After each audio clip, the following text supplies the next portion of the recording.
The Royal Highness Prince Charlotte of Wales has been formally granted the courtesy title of Duchess of Edinburgh. Social media erupted. News sources hurried to provide analysis. Royal commentators hurried to explain the historical significance of the title. For decades, it was thought that this dukedom, previously held by Prince Philip, would descend to Prince Edward. Instead, it was placed firmly in the hands of a 10-year-old girl, Princess Diana's poised, bright-eyed granddaughter.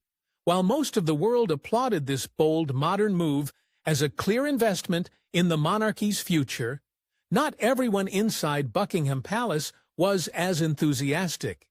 In fact, one royal insider summarized what happened behind closed doors in these 3 words: Camilla went ballistic. The Queen Consort, who had long worked to secure her family's status within the royal line, apparently burst in rage upon hearing the news. Not because she disliked Charlotte, however, the decision once again established a harsh line between royal and not royal, leaving her own family on the outside. Eliza Lopez, Camilla's granddaughter, had previously stood proudly by her at royal engagements. The public has seen her beaming at weddings and waving in jubilee parades. Despite Camilla's ascent to queen, her grandchildren remained commoners, with no titles, positions, or future in the institution. Camilla apparently felt humiliated after Charlotte was given a title with significant historical value. "They've frozen out my family," she was overheard saying. "They've made it clear. We will never be one of them." The announcement was not merely a ceremonial gesture. It was a message, a strong signal from the top of the royal hierarchy about who is important in the next generation of the crown. For Camilla, it meant more than simply a title. It was a public rejection, a royal slap to the face. As Westminster bells tolled and Charlotte's name trended worldwide, a different kind of commotion echoed inside the palace halls. The furious fury of a queen consort, who suddenly realized that the monarchy's future belonged to Diana's grandchild, not her own. When Princess Charlotte was formally awarded the title Duchess of Edinburgh, it was more than simply a symbolic gesture. It was a seismic shift in royal tradition, sending a clear message from the palace about who truly belongs in the future. For decades, the title had been saved in public anticipation for Prince Edward, Queen Elizabeth II's youngest son, with Prince Philip. In reality, it had long been assumed that Edward would inherit the dukedom upon his father's death. However, the monarchy has evolved, as have the calculations that underpin each of its decisions. In a startling departure from expectation, the title ignored Edward totally. Instead, it was given to Charlotte, the second child of Prince William and Catherine, Princess of Wales. Charlotte is only 10 years old, but she now holds a title that has historically been associated with royal continuity, duty, and honor. And this was a watershed event in her journey to become a key role in the crown's future era. Why Charlotte? Why now? Insiders believed the decision was carefully planned by King Charles III, Prince William, and senior advisors who recognized the strategic importance of giving Charlotte more than ceremonial status. In a constantly modernizing monarchy, symbolism is everything, and Charlotte represents the best of both the past and the future. She is the granddaughter of Princess Diana, one of the most adored personalities in modern royal history. She is also the daughter of Kate Middleton, the most admired and revered royal woman since Diana herself. Charlotte exemplifies purity, grace, and the ideal image of a contemporary young princess. She's been in the spotlight since she was born, displaying composure beyond her years and an effortless charm that captures hearts. More importantly, Charlotte's place in the line of succession is unusual for a female. Because of the Succession to the Crown Act of 2013, she will not be displaced by any younger brothers, a historic change that has allowed her to preserve her position as fourth in line to the throne behind Prince George and ahead of Prince Louis. Granting her the title of Duchess of Edinburgh indicates that the monarchy is preparing her for something far higher than royal appearances. Some sources believe this step lays the framework for her potential promotion to Princess Royal, a title historically reserved for the monarch's eldest daughter.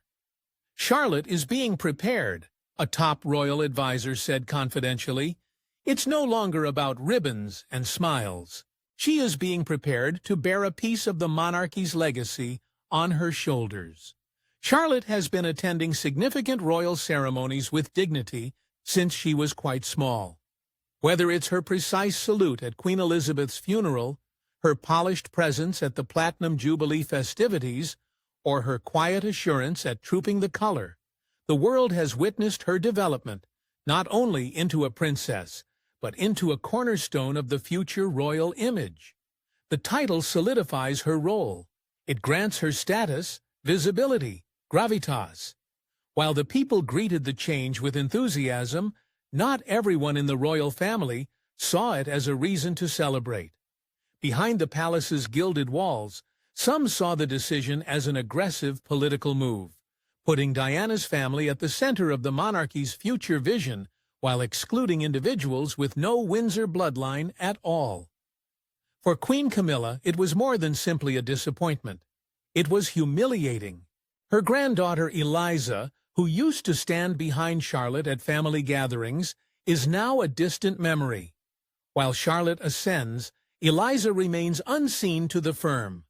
Camilla, a woman who fought tooth and nail to attain the inner circle of royal power, finds the pain excruciating. But the message is clear. This is Charlotte's time. The title represents more than just history. It is a crown in waiting, a promise, a signal to the world that the monarchy, post-Elizabeth, post-scandal, and post-Diana's death, is rebuilding itself around the House of Wales. At the heart of it all sits a little girl with her grandmother's fire and mother's elegance. Behind the diamond tiaras and meticulously staged photo ops is a truth few dare to admit. Not all royal grandkids are treated equally, and for Queen Camilla, that fact has become an intolerable thorn in her side, one that has only grown stronger with Princess Charlotte's stunning rise. Camilla is a grandmother in her own right. Her biological family, the Parker Bowles line, predated the crown's cautious welcome. She has 5 grandchildren through her children, Tom and Laura, children she adores, who would otherwise be respected individuals in British high society. Among them is Eliza Lopez, the bright, gorgeous granddaughter who made headlines in 2011 as a flower girl at William and Kate's wedding. Eliza, dressed in ivory satin and clutching Catherine's train, was briefly drawn into the orbit of global royalty, a small child at the center of a historic moment. Camilla saw that moment as a ray of optimism, a sign that her grandchildren, despite their lack of Windsor blood, might one day sit at the royal table. But over the years, that hope has faded. Unlike Charlotte, George, and Louis, who are nurtured from infancy to assume royal positions, Elizabeth and her cousins have been silently pushed to the margins. No titles, there is no patronage, no place in the hierarchy of precedence. Despite the fact that their grandmother has become queen, they are resolutely non-royal, and it stings. Camilla always believed that once she became queen, her family would finally be taken seriously, a former courtier said. But the truth is, the firm has never seen the Shand Parker Bowles line as legitimate royalty. This snub did not occur in a single blow. It's been a steady, deliberate exclusion. Concealed beneath courteous smiles and vague pledges, invitations to public ceremonies are unusual. Inclusion in official portraits is impossible. When it comes to royal concerns, Camilla's grandkids are considered like outsiders peering through the gates. And now, watching Charlotte, a girl barely older than Eliza, achieve a title with historical meaning, has revived every hurt Camilla tried to cover up. According to sources close to the Queen, the choice left her deeply hurt. Not because she disliked Charlotte personally, but because it served as a public reminder that her bloodline will never be deemed regal enough. She allegedly told friends that the move was unnecessary, divisive, and deliberately cruel. "It's not about jealousy," Camilla was quoted as saying at a private event. "It's about recognition, respect. My grandchildren have been treated as ghosts." In a family obsessed with appearance and legacy, being excluded is worse than being criticized. It suggests you were never noticed to begin with. And for a lady who has spent decades working her way up from mistress to queen, the prospect of her own flesh and blood disappearing from the royal narrative is distressing. What is more painful? Camilla's grandchildren are charming, well-adjusted, and fully capable of public life. However, capability is irrelevant in a monarchy. What matters is blood, history, symbolism. And the symbolism is unmistakable. Diana's grandchild now wears a regal crown as Camilla observes from the sidelines. No press release will ever mention it. No aide will confess it. However, within the palace, one reality is obvious. Camilla may have won the Queen's crown, but her family will never bear the heritage. The palace hallways are used to whispers, soft-shoed staff, hidden expressions, and a palpable tension hovering in the air. But they weren't expecting the roar of Queen Camilla's rage booming off the walls following the title announcement.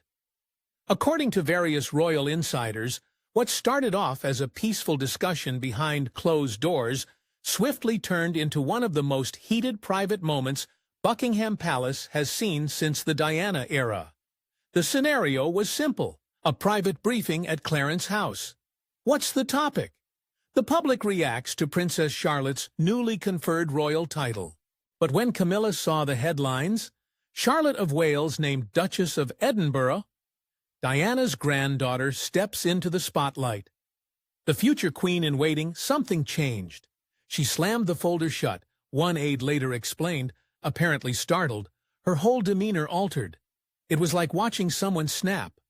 What followed was a vocal outburst, fierce, caustic, and loaded with years of suppressed bitterness.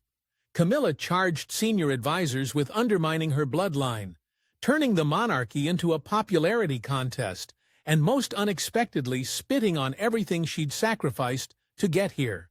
Another witness, who declined to be identified, claimed she stormed towards the fireplace and threw a news clipping into the fire. It wasn't only about Charlotte, it was about everything. Decades of being an outsider, always striving to live up to Diana's reputation, only to see her grandchild crowned in the court of public opinion. "They've erased my family from history," she was heard exclaiming. "Is this what I get for sacrificing everything for this family? For Charles?" Staff were startled.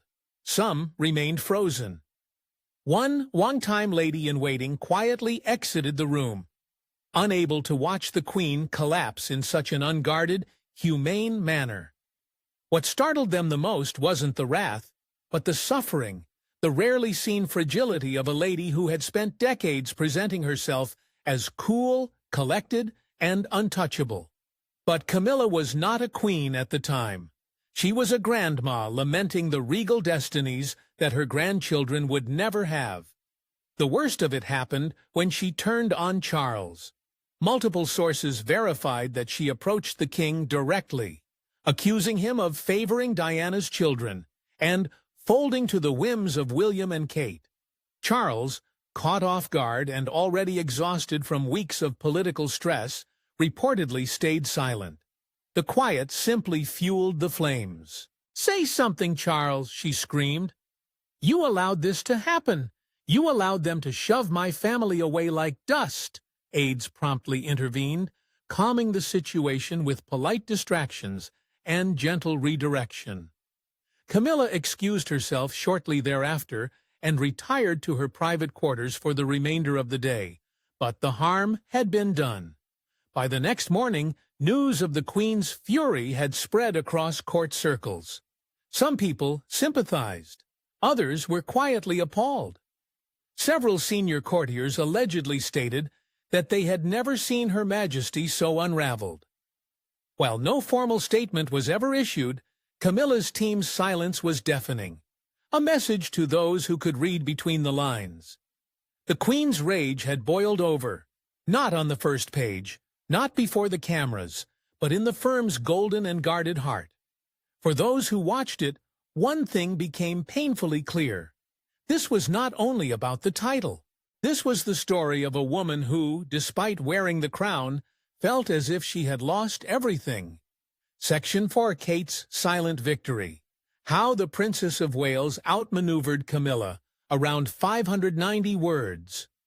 While Camilla's rage bubbled behind closed doors, one royal remained calm, elegant, and quietly triumphant: Catherine, Princess of Wales. She did not gloat. She did not speak out. She did not need to. The title given to her daughter, Princess Charlotte, says it all. In royal circles, power isn't necessarily wielded loudly. Sometimes the silence, stillness, or faint movement in the background changes everything. And while Camilla spent decades playing the long game to become queen, Kate Middleton has mastered the legacy game. Behind every royal engagement, beautifully planned portrait, and heartwarming moment shared with the public, Kate has been playing chess, not checkers. With her steady hand, unwavering public image, and rising influence over both Prince William and King Charles, she has cemented her children's place at the heart of the monarchy. And now Charlotte's promotion to Duchess of Edinburgh, or whatever powerful title the palace feels appropriate, marks Kate's final checkmate over Camilla. This was not an accident. According to multiple insiders, the title discussion had been going on for nearly a year.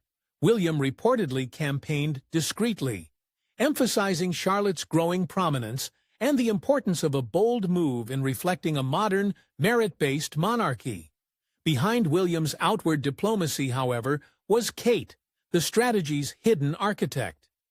Kate never asked for anything directly, a palace aide said. She simply made it clear through action, not words, why Charlotte deserved this. So how did she do it? With precision, grace, and patience, Kate has long recognized that the people are the ultimate source of royal authority in the current day. She didn't need to defame Camilla or take anyone out of the spotlight. All she had to do was stay the course and constantly earn the trust, admiration, and affection of the British people. Polls consistently suggest that Kate is the most admired lady in the monarchy, not Camilla, not even the Queen before her death. With fame comes influence, the kind that whispers in powerful ears rather than shouting. Every time Kate came out with Charlotte clutching her hand, the public swooned. Charlotte's impeccable curtsies and signature Windsor wave charmed hearts.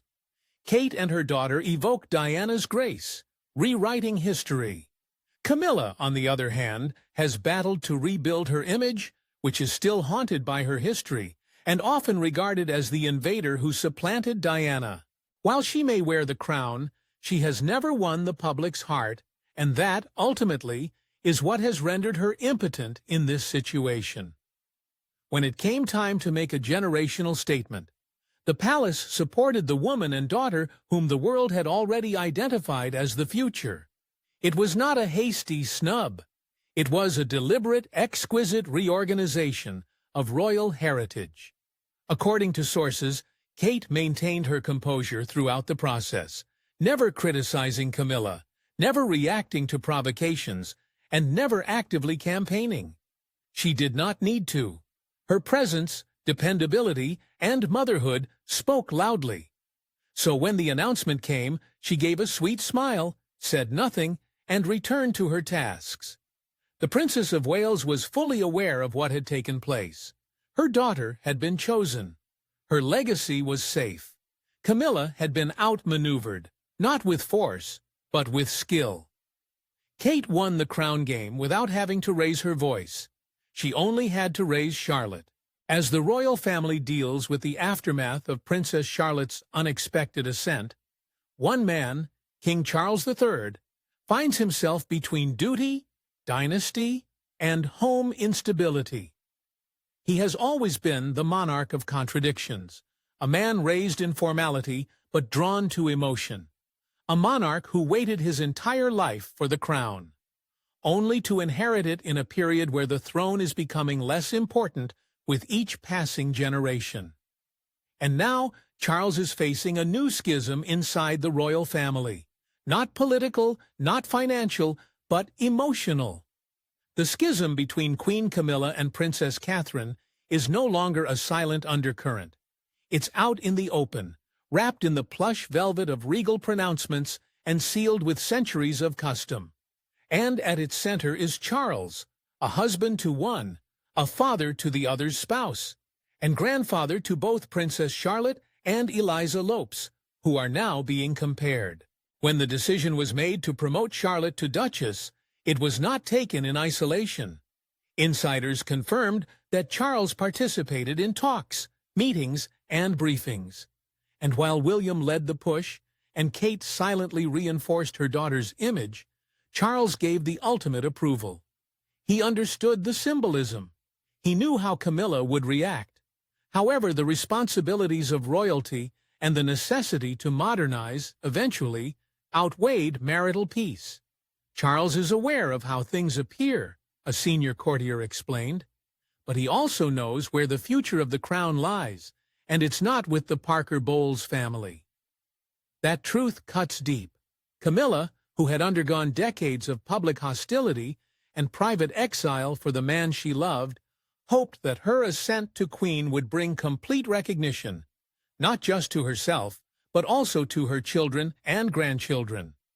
She envisioned a mixed monarchy in which her bloodline was carefully integrated into the House of Windsor. But Charles, as realistic as ever, recognizes optics. William and Kate are widely regarded as the monarchy's golden couple. Children, notably George and Charlotte, are living examples of continuity, tradition, and Diana's lasting impact. To elevate Charlotte means to strengthen the royal brand. To elevate Camilla's grandkids, however deserving, would jeopardize the line of succession and undermine the image of a blood-born monarchy. However, the personal toll is clear. According to palace sources, tensions between Charles and Camilla have been at an all-time high since the title announcement. Meals have become silent. Engagements are more strained. Staff have even stated that the pair is spending more time apart, with Camilla retreating to Ray Mill House, her own property, more often. He's torn, another source revealed. He is deeply in love with Camilla, but he also recognizes that the monarchy comes first. It always has. What's with the irony? Charles fought for Camilla for decades, taking on advisors, the press, and even his own family.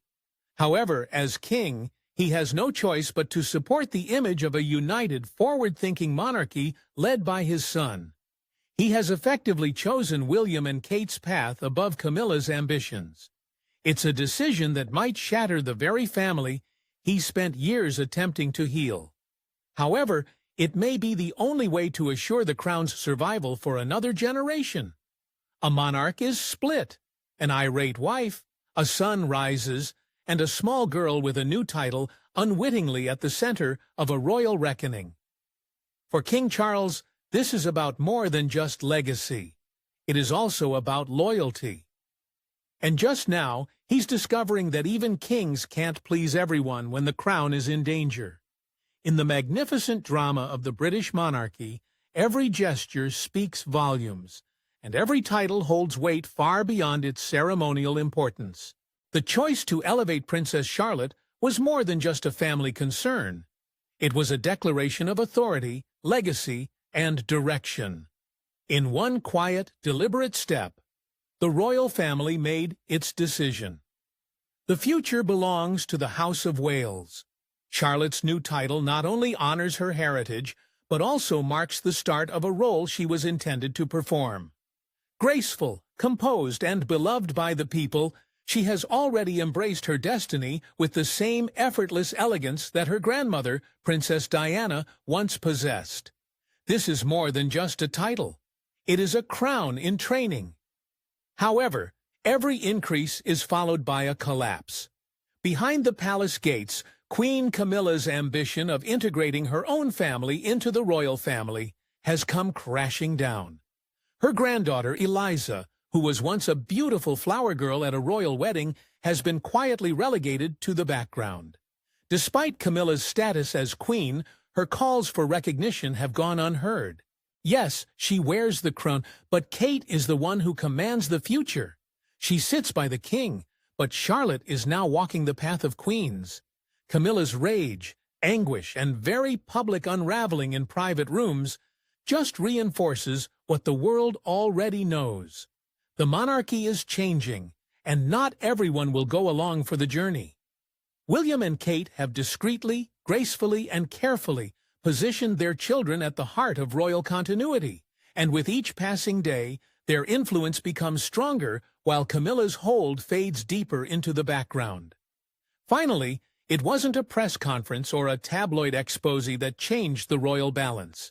It was a small girl obtaining a title and a grandmother realizing her own family would never be completely welcomed by the firm. Charlotte's ascension was inevitable. Camilla's fall was unforgiving, and now the palace has spoken, not in words, but in bloodlines.